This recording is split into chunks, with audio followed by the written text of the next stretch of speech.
from wherever you're watching us. Thank you so much for joining us tonight. Let's keep you updated on all that has taken center stage in the country. Indeed, much has happened, and we are here to bring you up to speed with just that. But first, as is our custom, let's take a look at our highlights.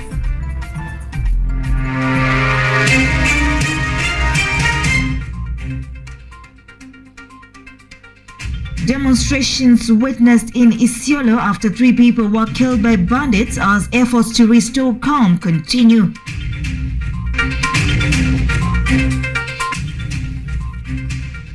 "48 students injured in a road accident in Kitui town after school bus overturns.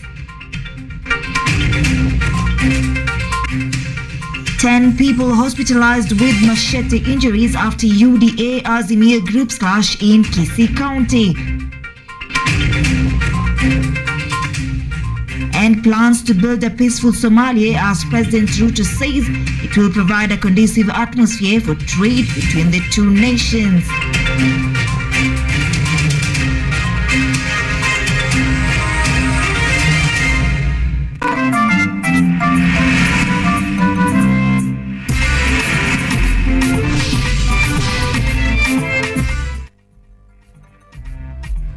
Welcome to the broadcast. I'm in the company of Ivan Subiambo, is our sign language interpreter tonight. I am ODIDA.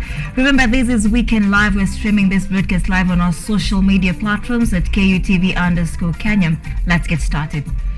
Now, major demonstrations were earlier today witnessed in Isiolo town after 3 people were killed on Saturday by bandits who stole 200 cattle.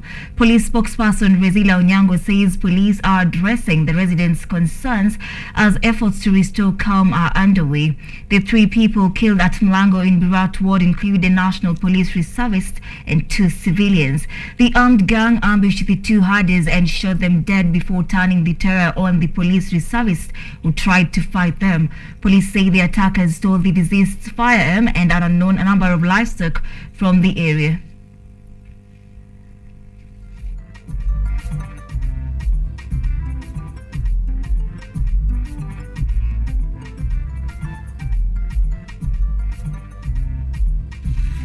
"48 students from St. Augustine Kanyangi Boys and St. Bridget Siomunyu Girls were on Sunday injured in a grisly road accident at Majengo area in the outskirts of Kitui town. The early morning accident occurred at Majengo Estate Village near Kalundu River as the bus that was ferrying students from both schools in Kitui Rural Constituency to St. Ursula Girls Secondary School lost control. According to Mark Ndete, who is the village administrator in Majengo, the 52-seater bus from St. Augustine Kanyangi Boys was avoiding a motorbike at the slopes of the river before it lost control, leading to its overturning. The casualties were taken to the county referral hospital where they are receiving medical attention. No deaths were reported from the 48 injured students.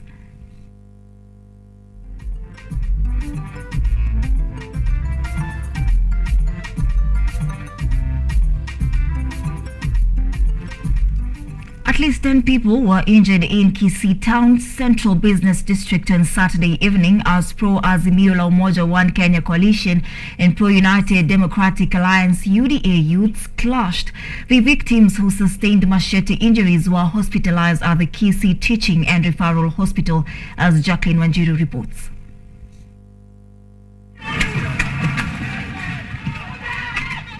Ugly scenes were witnessed in the streets of Kisii town where 10 people were injured as Azimio la Umoja One Kenya Coalition and UDA supporters clashed over differences on the rally by Azimio in the county. The chaos are said to have started along Daraja Moja Nyamataro bypass when a group of youths pelted stones at Kenya Kwanza supporters who were holding demonstrations to condemn utterances by a section of leaders who attended the Azimio rally held in Gusii Stadium on Friday. Nakonga security ya boda hapa Kisii. Ilikuwa kwa ofisi kama kawaida kazi yetu. Watu wakakuja ambaye walikuwa wengi sana. Wakaanza kutufahamia wakiwa wanasema wao wanapewa support na serikali ya Ruto. Hiyo ndio kitu walikuwa wanasema, wakisema ati hawatambui serikali ya county. Wakatufahamia kwa ofisi yetu, wakaumiza pikipiki zaidi ya 8, walikuwa wanakatakata na majembe na mapanga.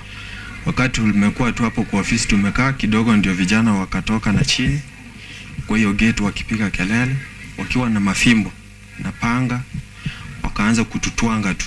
Out of the 10, 7 had injuries which were able to be treated and allowed home. 3 were fairly critical and had to be admitted.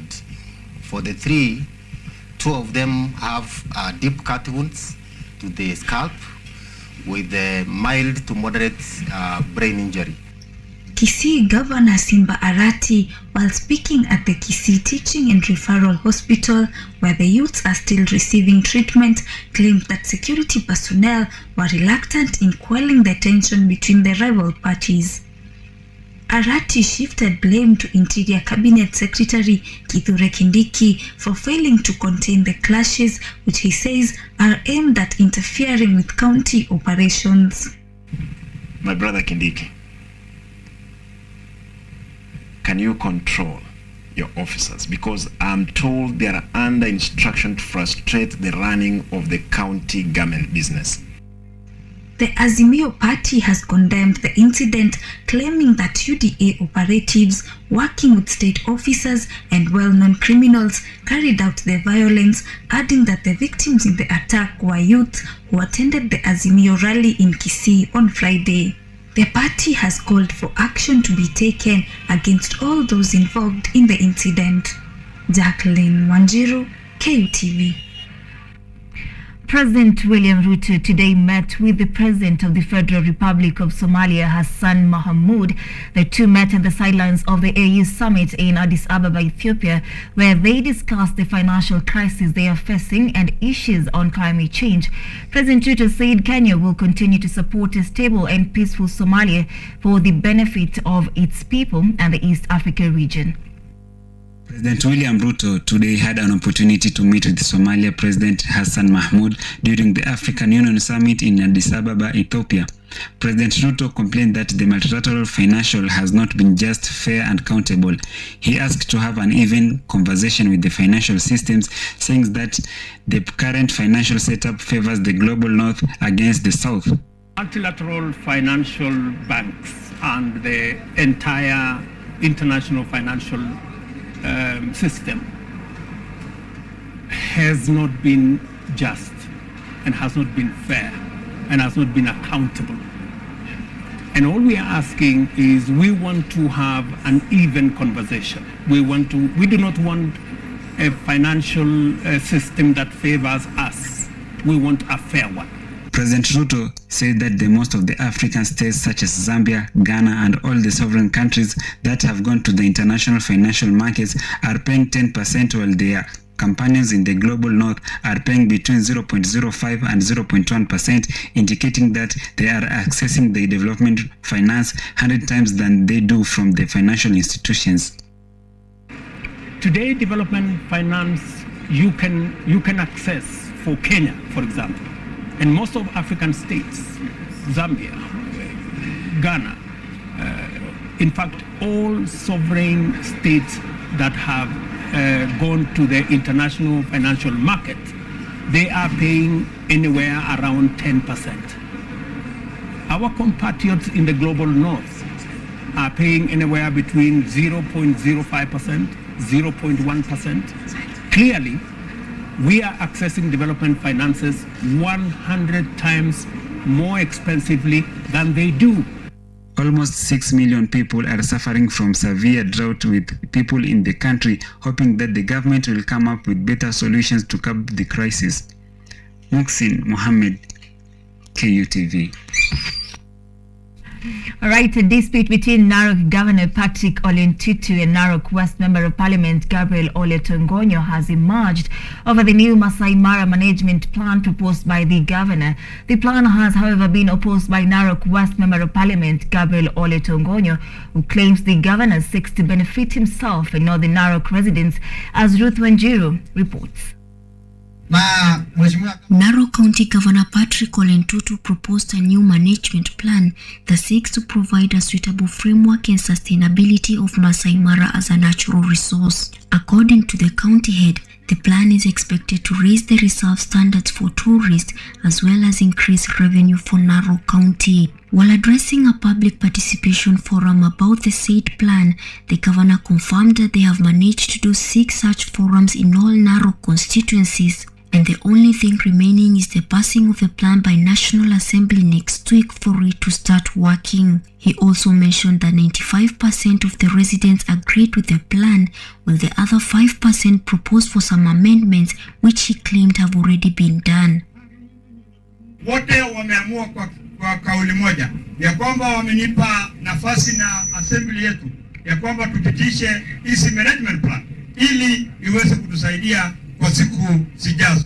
Unasema hapo unafanya public participation lakini lazima ipite Jumanne. Kuna kipengele ambayo tunataka marekebisho. Lakini upatie wananchi nafasi. What is this fishy that we want to force through our throats?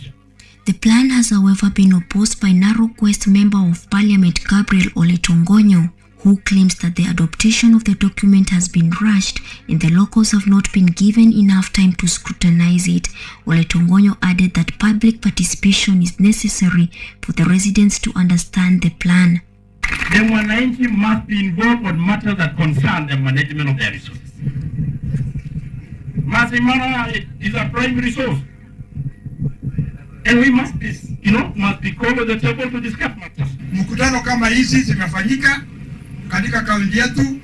Wananchi wameanza kukusanyika leo Narok, nimekuwa huko Lolonga na hapa na kwingineko, pande ya Kikoris, pande ya Transmara na huko Narok North. Wote wameamua kwa kauli moja. The Masai Mara is conserved by the Masai Mara Wildlife Conservancies Association in partnership with some of the local Masai communities. Ruth Wanjiru, Fukeyo TV. All right, 14 minutes past the top of the hour. We are taking a very fast short break at this point. Stay with us.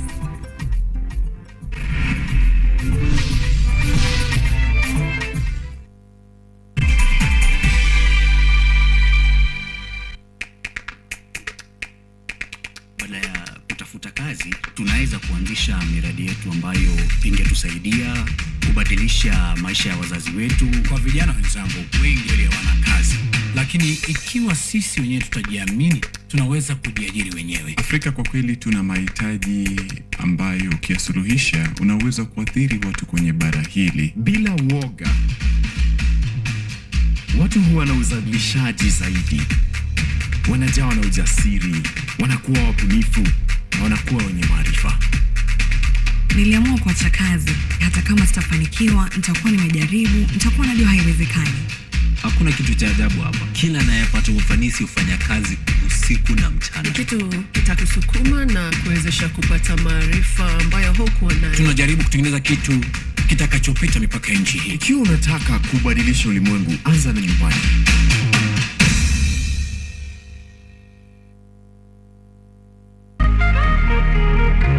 So once we do the balancing during the layering. So once we put the animal manure layer, we again repeat the process of wetting with the microorganisms. We add the eggshells and a little bit of wood ash, and then now we go to the green matter section. The green waste is not just only crops, but we also look for indigenous plants that have high nutrient value. So we also incorporate that in the green matter layer. And once we do that layer, we also again water with the microorganisms, the eggshells, the wood ash, and the layer continues until we reach the height that we desire. After that, we cover just to increase the temperatures.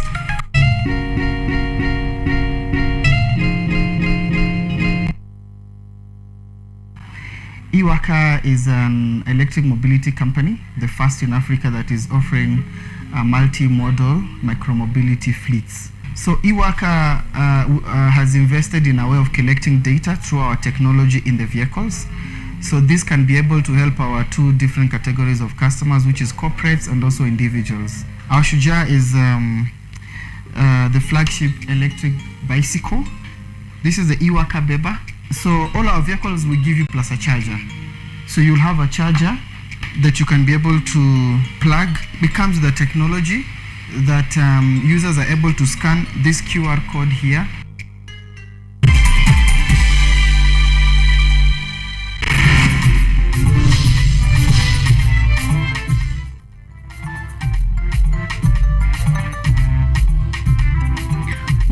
back. Thank you for staying with us. Let's continue with our coverage. Now, the Wiper Democratic Party leader, led by its leader, Honorable Kalonzo Musyoka, has today released a statement citing that the family remain in the Azimio la Umoja One Kenya coalition. Following a 2-day retreat in Naivasha, the party leader noted that the Wiper Party fully supports the ongoing People's Baraza and remains united and strong. In a press statement released after a 2-day retreat in Naivasha, Wiper leader Kalonzo Musyoka clarified that the Wiper Party remains strong in Azimio and has no plans whatsoever to have any negotiations with the Kenya Kwanza coalition. The former vice president condemned the Kenya Kwanza government for constantly lying to Kenyans, citing that the average mwananchi is burdened by the high cost of living as well as high taxation. He further added that unemployment is on the rise and Kenyans are losing their lives to senseless violence. Following the 2-day retreat, the Wiper Democratic Party came up with the following resolutions. That the Wiper Party family remains in the Azimio la Umoja One Kenya coalition. The party fully supports the ongoing Azimio People Barazas. The party will conduct a massive nationwide membership recruitment drive. And the Wipers County Assembly members will fully support their governors and work together. Kalonzo also accused the executive of trying to take the nation back to a one-party state, citing that the executive openly used a public institution and public resources to entice individual members in the name of development to break ranks with the political parties. In a shameless effort to legitimize their fraud, the executive has made many attempts to divide the Azimio la Umoja One Kenya coalition. They have openly used public institution and public resources to entice individual members, quote unquote, in the name of development. The release comes after the Azimio coalition claimed that Kenya Kwanza is luring members from the coalition so as to weaken them. Jacqueline Wanjiru, KUTV.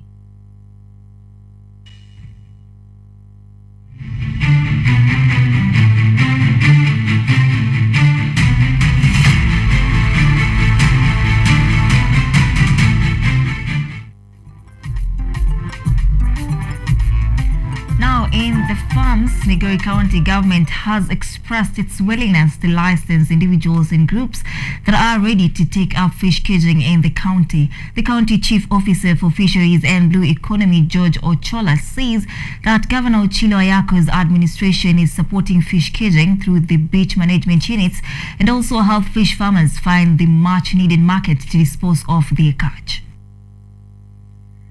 Migori County borders the vast Lake Victoria, a natural freshwater lake shared with the neighboring Uganda and Tanzania, and a popular fishing ground. Even though fishing as an economic activity has gone on here for centuries, the full potential of the lake is yet to be realized, as many fishermen still struggle to attain real economic liberation. The story may soon change with the introduction of fish caging, a modern method of fish farming where fish holding structures are suspended on the water. It is here that the fish are fed. And over and above that, we are even licensing the new guys who are willing and serious to engage in fish cage farming. Even as we speak, I have a few applications here, some who have even been approved by the BMUs. George Ochola is Migori County's chief officer for fisheries and blue economy. Ochola argues the case for the economic gains of fish caging, saying that the county government has realized this and is offering the necessary support. Beach management units, BMUs, for instance, patrol the waters, offering assistance to fish farmers. We have done a bit of provision to the BMUs, and we have even bought them boats which are helping them even to run around in their business within the lake. As we speak, we have a budget of procuring the necessary facilities for the cage farmers going forward. Ochola adds that the potential of the fish cages has attracted investors from far lands and urged locals to take advantage of their proximity to Lake Victoria. You find that the water mass in the Migori area has not been properly utilized. So we are going beyond just the fish caging, beyond the fish farming. We want, the moment we do that, there'll be a lot of pump and a lot of activities within the lake region, which of course will even improve the business of fish farming. Ochola also says that for a very long time, fishermen have been discouraged by lack of needed resources like fish coolers that led to losses, but his newly created department aims to turn around the situation. Dennis Omondi reporting for KUTV. A dispute over the use of River Thiba water is threatening the unity and cohesion of residents occupying the border between Kirinyaga and Embu counties. Farmers in the Embu side of the river say that their counterparts from Kirinyaga County have diverted the waters to irrigate their rice fields, much to the disadvantage of those in Embu. Due to the biting drought in Beere, which has since been classified as one of the arid and semi-arid lands, River Thiba has been their only source of water for domestic and irrigation use. They say the water has been disconnected for about a month, effectively forcing them to share the stagnant water with their animals. Bernard Kangoroti, an Embu farmer, believes that the water source has been blocked upstream and further laments that the water they are drawing from the river is not safe for human consumption since it's from the rice fields which have turned the water green. Kunywa ni hatari, manake unaona ina rangi green juu, ina riro, tunaitanga riro juu yake. Mtu akichota anaenda huko anakunywa, akigonjeka, akienda hospitali, akitibiwa pia ni shinda. Evans Kideka, another farmer, echoes Bernard's sentiments while urging Embu County Governor Cecily Mbarire to follow up on the matter with her Kirinyaga counterpart Governor Anne Waiguru. Saide maombi tunaomba gavana wetu Cecily Mbarire afadhali aongee na huyu madamu wetu gavana wa Kirinyaga Mubi Waiguru, in case at least ile damu tunasikia imefungiwa huko maji kidogo tu iwachiliwe. Mbeti South member of County Assembly Murithi Kiura has called on both the national and county governments to intervene and solve the problems. He even threatened to hold demonstrations should their grievances be ignored. Wamefunga maji pande ya juu. Kwa hivyo hata ile maji huwa tunategemea tuendee kwa mto, hiyo maji haifiki. Kwa hivyo naomba watu wa serikali, especially the national government, waongee ili at least watu wa Kirinyaga watu wachilie maji. The biting drought recently led to President William Ruto leading the country in prayers for rains. Ruth Wanjiru, KUTV.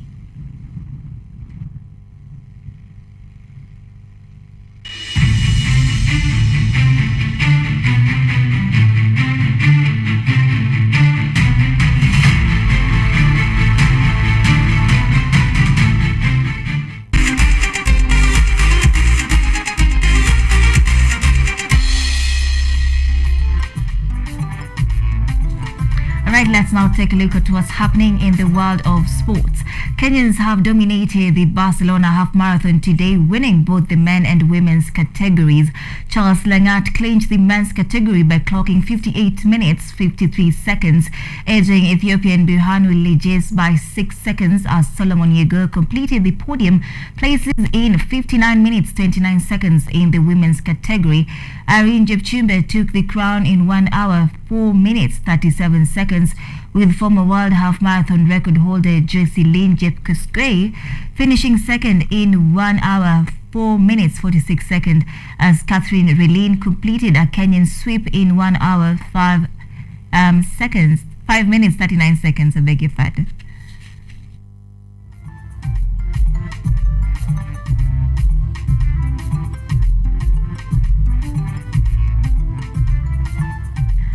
The Kenyan Wheelchair Basketball Federation has organized a road walk from Kijabe to Eldoret from 20th to 25th February for a charitable cause. Caroline Wanjira, the treasurer of the federation, has requested for more sponsors to come on board to support this venture to help them accomplish their aim. The theme for the wheelchair walk, dubbed the Great Will, is Get Appropriate Wheelchair for Everyone, and is being held to create awareness on appropriate wheelchairs.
That's a wrap from us here at KUTV News Desk. Many thanks indeed for keeping us company. On behalf of the KUTV News team, all that took a part in making this bulletin a success, we wish you a very wonderful night. My name is Ann Odida. I'm in the company of Evans Odhiambo, who is a sign language interpreter tonight. Let's meet again tomorrow for our Money Monday bulletin. Tomorrow we're talking about life insurance. You don't want to miss that topic. So have a good night.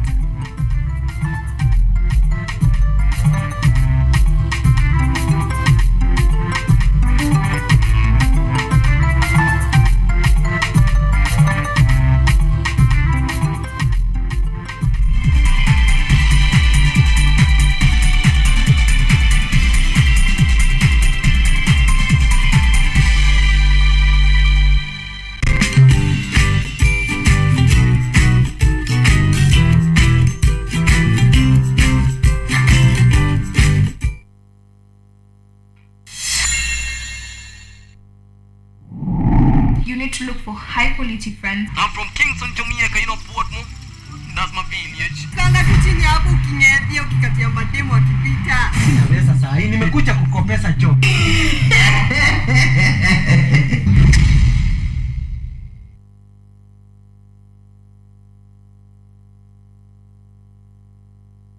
Afande, umejiuliza mbona si ufanya zile vitu tunafanya? One moment uko hapa, the next ulishaenda. Terrorism hauna nafasi yoyote katika jamii letu. Ageta yuko huku ndani. Hao wanatosha. Kuwa mwangalifu. Unajua the leaflets were meant for you.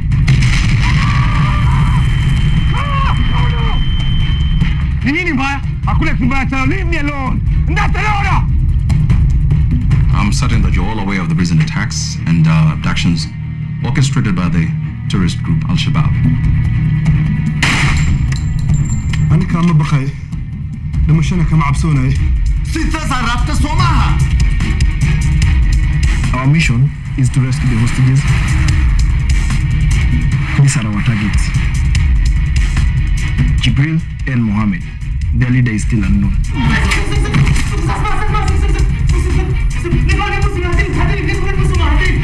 I'm here to negotiate on behalf of the government. What name can I use? Call me a legion. In this world, there are three kinds of people: the sheepdogs,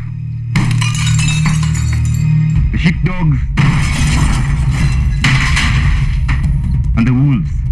Come on! We are the sheepdogs. It's our job to protect the sheep from the wolves.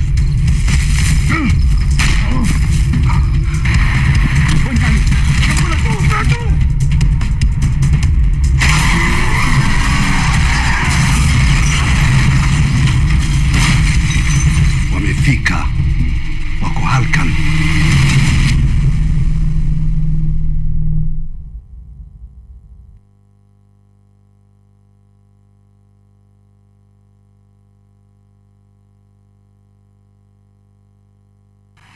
Iwaka is an electric mobility company, the first in Africa that is offering multi-modal micromobility fleets. So Iwaka has invested in a way of collecting data through our technology in the vehicles. So this can be able to help our two different categories of customers, which is corporates and also individuals. Our Shujaa is the flagship electric bicycle. This is the Iwaka Beba. So all our vehicles will give you plus a charger. So you'll have a charger that you can be able to plug. Becomes the technology that users are able to scan this QR code here.